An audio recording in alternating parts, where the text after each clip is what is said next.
Hello ji. Good good morning. जिंदगी के इस नए दिन में हम आप अपने दोस्तों का अब वेलकम करते हैं। अब एक बार का बात है।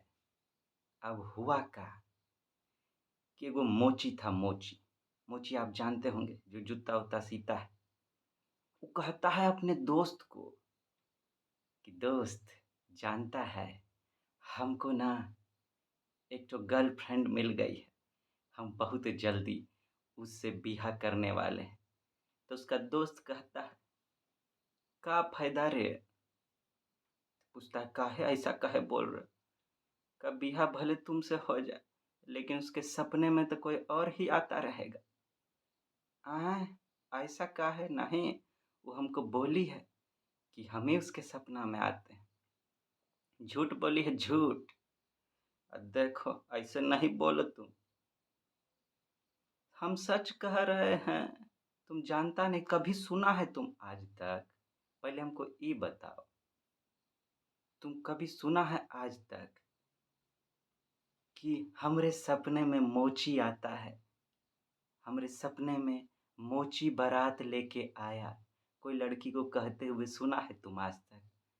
तुम याद करो, बचपन में हम लोग स्कूल में पढ़ा करते थे, या फिर कहीं भी तुम का सुना है? लड़की लोग का सपना देखती? हमरे सपने में राजकुमार आया, राजकुमार। बात तो तुम ठीक कहता है रे। ऐसा काहे? काहे कि प्यार में सबसे ज्यादा का इम्पोर्टेंट सबको लगता है, मालूम है? का ढेवा ढेवा, इसके बिना काम ना चली। पहले ढेवा ले आ राजकुमार बन। ओकरा ओकरा बाद तू सोचिए कि बिहा करना है कि नहीं करना है। अच्छा, उसके बाद सोचेंगे, हाँ। लेकिन किसी और लड़की के बारे में सोचना, तब तक उसका बिहा हो जाएगा। जय हो जय हो। आगे पता नहीं का हुआ। हमरे गुरुदेव कहते हैं, आई हमरा भी एक्सपीरियंस रहा है कि सुबह का जो समय होता है, या यूं कहिए कि हमारे दिन का जो शुरुआत होता है सुबह में, अगर वो बढ़िया से शुरू हो जाए तो पूरा दिन बढ़िया बीतता है। हमरा मानना है, अब बढ़िया से बीतने का मतलब हम इस पर सोचे। हम सोचे, अगर मुस्कुराहट के साथ शुरुआत हो तो उससे बढ़िया और क्या होगा। लेकिन यह बात है, अगर सुबह बढ़िया नहीं बीता ना, स्टार्ट नहीं हुआ बढ़िया, तो पूरा दिन गुड़ गोबर हो जाता है, मूड खराब हो जाता है। इसीलिए जरा मुस्कान बिखेर लेना चाहिए, है कि नहीं? तो हमरे टाइगर टाइग्रेस, आप तैयार हैं ना करंटवा के साथ अफेयर करने के लिए? अब आइए शुरू हो जाते हैं। पहले जरा इनको देखें। आप दोस्त बदल सकते हैं, मगर अपने पड़ोसी नहीं, कहते हैं अटल बिहारी वाजपेयी। अब सुनने में तो एकदम कॉमन स्टेटमेंट लगता है, लेकिन अटल बिहारी वाजपेयी का जी कहे हैं तो कुछ गहरा बात तो इसमें ज़रूर होगा। आप खुदे विचार कीजिएगा कि इसमें आपको लेकर, स्टूडेंट लाइफ को लेकर का गहरा बात छुपा हुआ है। काहे कि वैसे भी एग्ज़ाम में क्वेश्चन सब जो सॉल्व करना पड़ेगा, उसमें सोचने का बहुत ज़रूरत पड़ेगा। तो विचार कीजिएगा, कोनो फैक्ट ढूँढ के निकालिएगा इसमें से का। हम लोग शुरू करते हैं अब करंट के साथ अफेयर करना। अब आप पूछेंगे कि करंटवा के साथ आज अफेयर करने के लिए टॉपिक का है। एगो टॉपिक जबरदस्त छाया हुआ है अभी न्यूज में। हम जरा वेट कर रहे थे कि गहरा हो जाए, गहरा हो जाए, लेकिन देख रहे हैं अब शुरू हो गया है। आप गेस कर लिए होंगे, तबाही मचा रहा है जोरदार। आया है का साइक्लोन, ऐसा साइक्लोन जो आया है कि आपका अंग अंग मचल जाए सुन के उसका नाम। नाम है उसका साइक्लोन मिचोंग। का नाम है।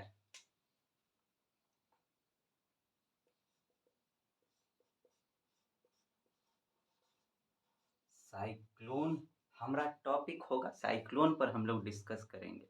आया का है साइक्लोन मिचोंग। ये कहाँ आया है? अगर आप सुन रहे हो, देखिए इससे सोचने का टेक्निक जरा डेवलप करें हम लोग। क्या कहते हैं आप सुन रहे होंगे कि कहाँ आया है, कहाँ आया है, अभी उसको छोड़िए। आप ये सुन रहे होंगे कि चेन्नई में बारिश किया, आंध्र प्रदेश में जाके एकदम सबका हवा ढीला करने वाला है ये, सबका हालत खराब है। आंध्र प्रदेश चेन्नई इधर आया हुआ है। अब इस आधार पर अगर हम आपसे पूछें कि कौन से सागर में आया होगा ये जो है साइक्लोन मिचोंग, अरेबियन सी में आया होगा अरब सागर में, कि बे ऑफ बंगाल में आया होगा बंगाल की खाड़ी में, कि इंडियन ओशन के सादर्न पार्ट में आया होगा नीचे की तरफ श्रीलंका की तरफ। जरा विचार कीजिए। अगर आप हमारा इंडियन कोस्ट देखेंगे नीचे का सदर्न कोस्ट का, ऐसा है मान लीजिए, ठीक। यहाँ आप जानते हैं हमारा तमिलनाडु है, और यहाँ पर आंध्र प्रदेश है, चेन्नई यहाँ है। ये आंध्र प्रदेश को हिट करने वाला है। तो आप बताइए कि इस तरफ कौन सा सागर है? आप जानते हैं बे ऑफ बंगाल है, बे ऑफ बंगाल। तो यहाँ डेवलप हुआ है और ये इधर हिट कर रहा है, और जाके लैंडफॉल करेगा, तब जाके ससुराई रुकेगा साइक्लोन वहाँ। तो इस साइक्लोन को दो तरीके से समझने का जरूरत है हम लोग को। एक कि रे ससुरा साइक्लोन, तू है का, काहे तू इतना भौकाल मचा रहा है? तुम्हारा नाम सुन के सबका पत्थर काहे हिला हुआ है? तू है का? पहले तो बुझना पड़ेगा। और उसके बाद एक तरफ से ही तो ये हो गया ज्योग्राफी का बात कि साइक्लोन का है। दूसरा, आप सुन रहे होंगे कि एनडीआरएफ का टीम, एसडीआरएफ का टीम, गवर्नमेंट सब अलर्ट पर है एकदम। होम मिनिस्टर कह रहे हैं कि हम मदद करेंगे ईयू। तो ये सब का हो रहा है। तो आप ही का GS3 का सिलेबस देखिएगा तो उसमें है environment and disaster management. Disaster management तो एक उसका भी टॉपिक है। डिजास्टर मैनेजमेंट का जोरदार टॉपिक है ये। तो दो तरीके से इस पर बात करने का ज़रूरत है। पहले आइए जरा हम लोग देखें ज्योग्राफी के पॉइंट ऑफ व्यू से। अब देखिए साइक्लोन का होता है, आप देखिए होता का है, जैसे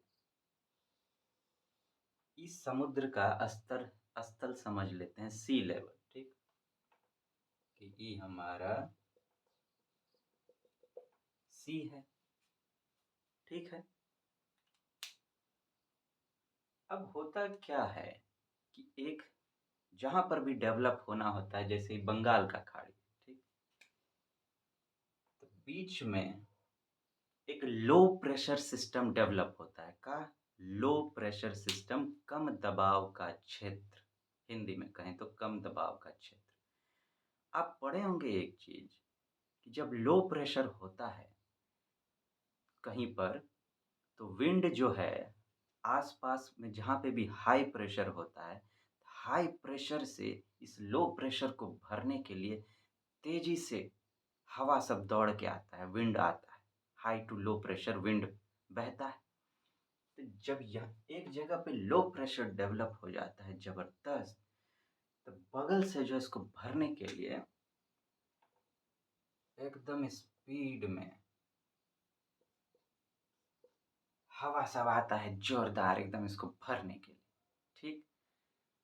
अब आता है, लेकिन यहाँ इतना लो प्रेशर होता है, इतना लो प्रेशर होता है कि क्या बताएं। कि ऐसे आता है फिर ऐसे उठता है, विंड सिस्टम ऐसे उठता है, अब फिर ऐसे आता है, ऐसे आता है, ऐसे आता है, ऐसे ही ये भी, यहाँ पे ऐसे, यहाँ पे ऐसे, यहाँ पे ऐसे, यहाँ पे ऐसे, एक सर्कुलेटरी सिस्टम डेवलप कर देता है। विंड जो इधर से आया, साए साए साए टकराते हुए ऊपर, एकदम ऊपर ऊपर ऊपर, सर्कुलेटरी सिस्टम डेवलप कर देता है। आप इसका जो घूमने का तरीका है, अगर नॉर्थ में चले जाएं तो नॉर्दर्न हेमिस्फीयर में एक फोर्स होता है कोरियोलिस फोर्स। कोरियोलिस फोर्स होता है कि अगर आप नॉर्दर्न हेमिस्फीयर में हैं, मतलब कि 0 डिग्री पे इक्वेटर होता है, उसके पार टपे, तो एक फोर्स होता है कोरियोलिस फोर्स। वो क्या करता है कि हवा को टर्न कर देता है राइट के तरफ। जैसे कि मान लीजिए ये 0 डिग्री, 0 डिग्री, ठीक, इक्वेटर। आप मॉनसून अगर पढ़े हो, मॉनसून तो होता क्या है, वो कहाँ से शुरुआत होता है उसका, ऑस्ट्रेलिया के पास से। लेकिन उसका एक और सिस्टम है, वो आता किधर से है, पहले पैसिफिक ओशन से आता है, ऑस्ट्रेलिया टच करता है जो कि सदर्न हेमिस्फीयर में, और फिर आके ऑस्ट्रेलिया से टकराता है। कहाँ पे टकराता है, अफ्रीका में टकराता है। अफ्रीका के नीचे वाले कोस्ट पर, साउथ अफ्रीका के बगल में वो जगह है मोजाम्बिक, मोजाम्बिक में टकराता है। अगर फिगर में हम आपको दिखाएं तो इधर मान लीजिए कि ये ऑस्ट्रेलिया को मान लीजिए आप,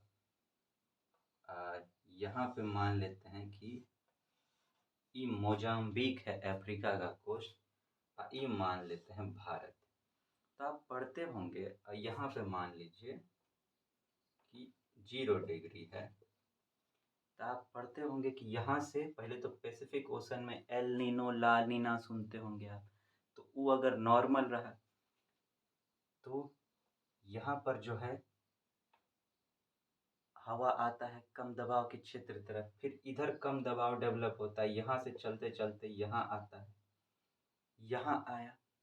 अब ई तो देखिए सदर्न हेमिस्फेयर में है तो इधर से इधर चल रहा है, तो ई कैसे, आप बताइए कि यहाँ से मानसून कैसे भारत की तरफ मुड़ जाता है, उसका क्या कारण है। वही कारण है कोरियोलिस फोर्स। यहाँ से टकराता है, आगे जाके हम क्या बोले थे, कोरियोलिस फोर्स राइट की तरफ टर्न कर देता है, तो यहाँ से राइट टर्न हुआ और आके भारत में भी कम दबाव रहता है, आके केरल को हिट करता है, एक इधर से हिट करके इधर से ऐसे चलता है मानसून। ये हम आपको बस कोरियोलिस फोर्स समझाने के लिए बात की, ठीक। तो अब हम लोग कहाँ थे, हाँ, कम दबाव के क्षेत्र पर, इसको हमको मिटाना पड़ेगा।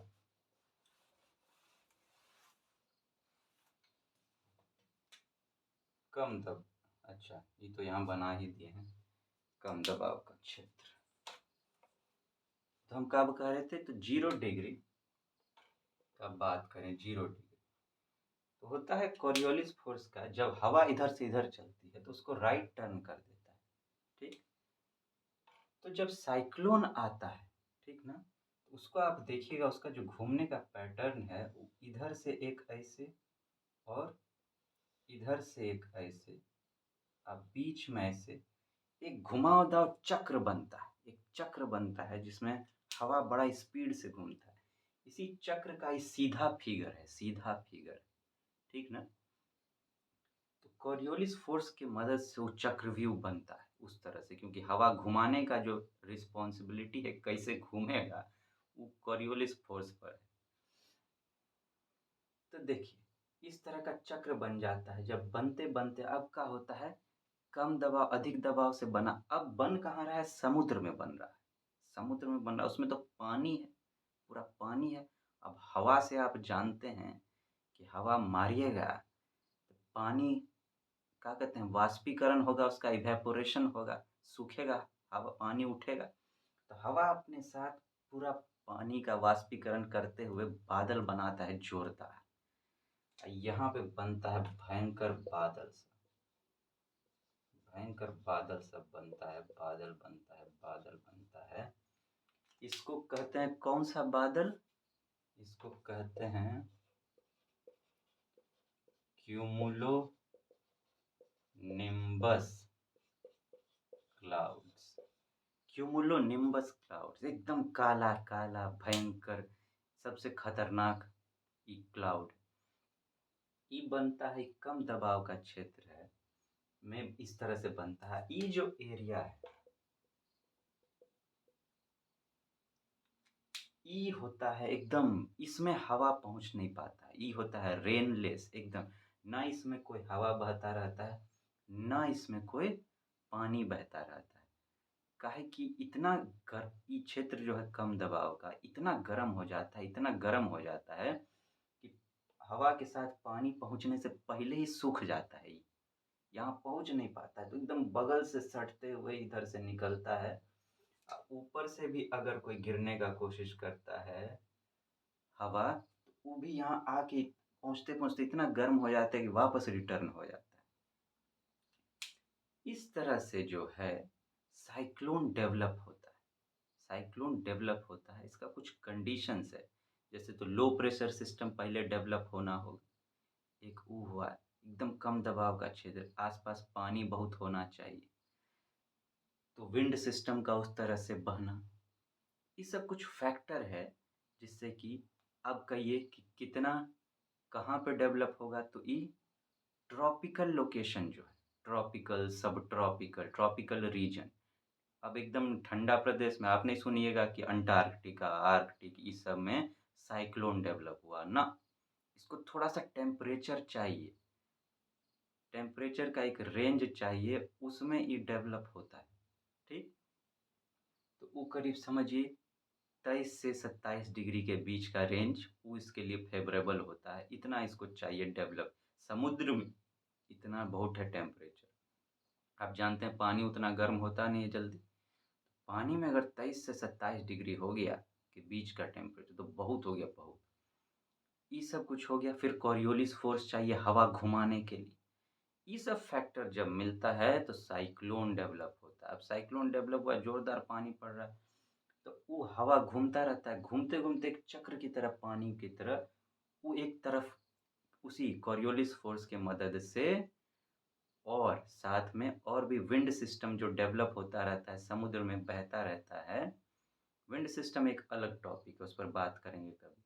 तो विंड का एक सिस्टम है जो धकेलता है एक तरफ पानी को, धकेलते-धकेलते जो भी सामने में टकराए, उससे टकराने के बाद क्या होता है, जैसे यहाँ इंडिया में टकराया, टकराने के बाद इसका पावर घट जाता है।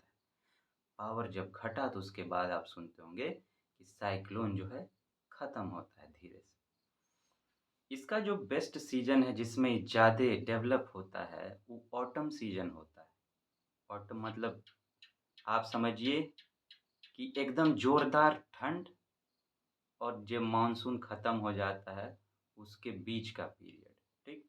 यही अक्टूबर से दिसंबर का पीरियड आप समझिए, इसमें बहुत ज़्यादा साइक्लोन डेवलप होता है। वो मानसून जब शुरू होने वाला रहता है, उस समय भी थोड़ा बहुत डेवलप होता है। ये 2 टाइम में होता है, इसीलिए देखिए अभी डेवलप हो रहा है। तो ये सब इसका फैक्टर सब है। ये समझाने के लिए आज आपको समझाए हैं, कभी इस पर हम आपको नोट्स भी देंगे कि साइक्लोन का प्रॉपर नोट क्या होता है। अब ये तो करंट का है बात, अब देखिए इसमें वो बेसिक का टॉपिक हो जाता है। बेसिक्स में हम लोग ज्योग्राफी में उस पर बात करेंगे एकदम पूरा विथ नोट्स के साथ। लेकिन इसको समझाने के लिए समझना ज़रूरी है ताकि आप जो भी देख रहे हैं न्यूज़पेपर में, वो समझ में आए। अब देखिए, जब आए ये टकराया, मान लीजिए टकरा गया, अब क्या करेगा? जानते हैं आप हवा कितना ज़ोरदार रहता है, अभी हम आपको बताएँ। हवा ऊपर से उतना पानी का प्रेशर, तो एकदम इतना इसमें स्पीड, इसका एक और बात, बहुत स्पीड रहता है हवा में। करीब आप कहिए कि अगर कितना भी कम है तो 50, और इसको बढ़ाया जा सकता है बहुत ऊपर तक। अगर सीवियर हो गया 100, 120, 200 ऊपर चला जाता है एकदम। वो तो हरिकेन सब एगो आता है अमेरिका की तरफ, वो तो सुपर स्पीड में होता है। लेकिन फिर भी आप 100 के आसपास इसको समझिए, इसका स्पीड। उस स्पीड से जो टकराएगा तो पानी का बौछार कर देता है ऊपर में एकदम टकराते हुए। पहले तो हवा दनदना के मारता है। इसीलिए आप देखते होंगे कि पूरा कोस्ट खाली करा दिया जाता है, लोकेशन जो कोस्टल लोकेशन है, वहाँ पे चेन लगा के ट्रेन सबको लगा दिया जाता है एक रेंज से कि हवा ज़्यादा इधर ना आए। सब कुछ वहाँ पे जो है मछुआरा सबको कहता है मत जाओ, उधर नहीं जाने का काम। कोस्टल लोकेशन पूरा खाली कराया, बहुत सारा बात होता है। अब ये आया, हवा इतना जोर, जो भी साइड में रहा उसको उड़ा देता है। पेड़-पौधा सब तोड़-ताड़ देता है, कितना घरों उड़ा देता है। अब ऐसे में क्या होता है, कहीं रोड डैमेज हो गया, कहीं रेलवे डैमेज हो गया, कहीं बिजली का खंभा डैमेज हो गया, बहुत कुछ डैमेज होता है। अब वहाँ पे किसी का घर है, वो सब डैमेज हुआ, बहुत प्रॉपर्टी का लाइफ को डैमेज करता है। अभी डब्ल्यूएमओ का एगो रिपोर्ट आया, वर्ल्ड मीटियोरोलॉजिकल ऑर्गेनाइजेशन, वो कहा कि पिछला जो 10 साल रहा है, उसमें जो सबसे ज़्यादा इकोनॉमिक डैमेज किया है, इकोनॉमिक डैमेज मतलब ढेवा वाला डैमेज, जिसमें बनाने में ढेवा लगता है, वो साइक्लोन किया है। साइक्लोन की वजह से सबसे ज़्यादा इकोनॉमिक डैमेज हुआ पिछले 10 साल में, 2011 से बात करें अभी तक का। आए हो दादा! तो बहुत नुकसान करता है। उसी नुकसान के पहले तो उसके बचाव के लिए कि इससे कम से कम नुकसान हो, तो अलग-अलग सिस्टम तैयार किया गया है, जैसे कि लोग को सेफ जगह पे पहुँचा दो, हॉस्पिटल सिस्टम तगड़ा रखो, अगर किसी को कुछ हो गया तो कम्युनिकेशन सिस्टम तगड़ा रखो, कुछ हो गया तो। राहत राहत कार्य, अनाज-वनाज जो घर बेघर हो गए उनको अनाज दो, बहुत सारा बात होता है। फिर जब साइक्लोन चला जाए, तो जो-जो डैमेज हुआ है उसको सुधारो और उसके बाद रिहैबिलिटेशन, कि फिर से उनको बसाया जाए लोगों सबका, उसका जुगाड़ करो। ये सब बात होता है, बहुत सारा बात होता है। तो यही ये हम आपको कॉमन लैंग्वेज में समझाए हैं। अब इसी को टेक्निकल लैंग्वेज में आप पढ़िएगा, सुनिएगा कि उसको बचाने के लिए एनडीआरएफ का टीम है, national disaster response force, SDRF, state disaster response force, medical facilities और भी बहुत सारा। होम मिनिस्टर का है, इसमें मदद करना चाह रहे हैं, क्योंकि इंटरनल सिक्योरिटी का जो रिस्पॉन्सिबिलिटी है, वो होम मिनिस्ट्री का होता है, एक्सटर्नल का डिफेंस मिनिस्ट्री का होता है। तो ये एक इंटरनल सिक्योरिटी का मामला है। भैया खतरा आ गया है, खतरा खाली दुश्मने का वो खतरा, इहो एक तरह का खतरे है भैया। कोई भी ऐसा चीज़ जिससे जान-माल का नुकसान हो, लाइफ प्रॉपर्टी का नुकसान हो, वो खतरा है। तो ये भी एगो खतरा है, तो होम मिनिस्ट्री मदद करेगी अब इसमें। तो ये सब बात होता है। ये सब है साइक्लोन का जादू। पहले तो इतना गुड़-गोबर मचाता है और ऊपर से फिर हम लोग उस पर लगते हैं। बात होता है कि अक्सर जब सुनिएगा इसमें बात होता है कि ये सिस्टम कमज़ोर है, वो सिस्टम कमज़ोर है। ज़्यादा जो ध्यान है वो जब कोई घटना हो जाता है उसको सुधारने पर ध्यान दिया जाता है। पहले बचाने पर ध्यान नहीं दिया जाता है। तो ज़रा वैसा सिस्टम डेवलप किया जाए कि कम से कम नुकसान हो, ज़्यादा नुकसान तो होगा, देखिए ऐसा है कि नुकसान नहीं होगा, लेकिन कम से कम नुकसान हो और जल्दी से जल्दी उसको रिकवर कर। इसका एक और फैक्टर है जहाँ ध्यान नहीं जाता है लोग सबका, वो अलग एक सोशल फैक्टर है। अब हम कहें आपसे कि गरीबी बढ़ा देता है, रीजनल डेवलपमेंट ख़त्म कर देता है, आप कहिएगा गरीबी कैसे बढ़ाएगा? सोचिए ना, कोई घर-उर बनाया हुआ है, अब उसका घर लूट गया, घर डैमेज हो गया, अब उसको एक तो इतना मेहनत से अब उसमें पैसा लगेगा उसको। सरकार कितना कॉम्पेंसेशन करेगी? पूरा का पूरा तो कर नहीं देगी। और ऊपर से किसी का जान चला गया, मान जो ब्रेड अर्नर है उस घर में कमाने वाला है, अब सोचिए क्या होगा। तो बहुत सारा बात होता है, तो हर एंगल से आपको देखने का ज़रूरत है। जब आप लिखें ना आंसर, तो एक माध्यम से ना लिखें, अलग-अलग माध्यम से लिखें कि इकोनॉमिक एंगल का है, सोशल एंगल का है, सिक्योरिटी एंगल का है, पॉलिटिकल एंगल का है, एडमिनिस्ट्रेटिव एंगल का है। एक-एक पॉइंट करके हर जगह से जब आप डालेंगे ना, एग्ज़ामिनर भी इम्प्रेस होता है, आपको बढ़िया मार्क्स देगा। तो हमारे फ्रेंड्स, आज के लिए इस पर हमको ख़ास बात करना था साइक्लोन के सिस्टम पर। फिर हम लोग मिलेंगे कल। आज का आप अपना दिन अच्छे से मनाइए, हमारे टाइगर टाइग्रेस। अपना ध्यान रखिए। फिर मिलते हैं। टाटा गुड बाय कर